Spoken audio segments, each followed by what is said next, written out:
حضرت موسیٰ علیہ السلام کے دور میں ایک شدید قحط پڑا. لوگ حضرت موسیٰ علیہ السلام کے پاس آئے اور دعا کی درخواست کی.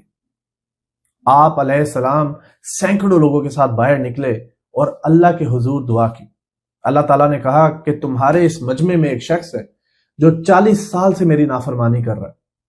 جب تک تم اسے اس محفل میں سے، اس مجمع میں سے باہر نہیں نکالو گے، میں تم لوگوں کی دعا قبول نہیں کروں گا، میں بارش نہیں برساؤں گا. حضرت موسیٰ علیہ السلام نے اعلان کیا کہ کون وہ بدبخت شخص ہے جو 40 سال سے اللہ کی نافرمانی کر رہا ہے، نکل جائے وہ اس مجمع سے تاکہ ہم لوگوں پر رحم کیا جائے. حضرت موسیٰ علیہ السلام کا یہ کہنا ہی تھا اور اس شخص کو احساس ہو گیا کہ یہ میرے بارے میں بات کی جا رہی. اس نے اپنا سر ڈھکا، اپنے سر کو جھکایا اور زاروں قطار اللہ کے حضور رونے لگا، اپنے گناہوں کی معافی مانگنے لگا. ابھی اس کی معافی مکمل بھی نہیں ہوئی تھی، اس کی توبہ مکمل بھی نہیں ہوئی تھی کہ اللہ تعالیٰ نے بارش برسا دی. حضرت موسیٰ علیہ السلام نے اللہ سے تقاضا کیا کہ مجمع میں سے تو کوئی بھی شخص باہر نہیں نکلا. اللہ نے کہا کہ جس کی وجہ سے قحط سالی کی تھی اسی کی وجہ سے آج میں نے بارش برسائی. حضرت موسیٰ علیہ السلام نے کہا کہ میں اس شخص سے ملنا چاہتا ہوں. اللہ تعالیٰ نے کہا کہ جب وہ گناہ گار تھا، سیاہ کار تھا، میں نے تب اس کے گناہوں پہ پردہ رکھا، اب تو وہ میری امان میں.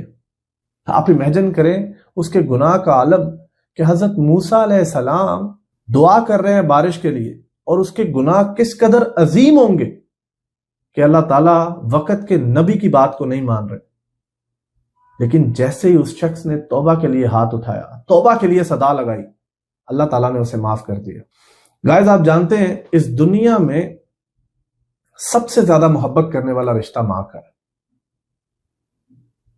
ماں جیسا اور کوئی رشتہ اللہ تعالیٰ نے انسانیت کے روپ میں نہیں دیا.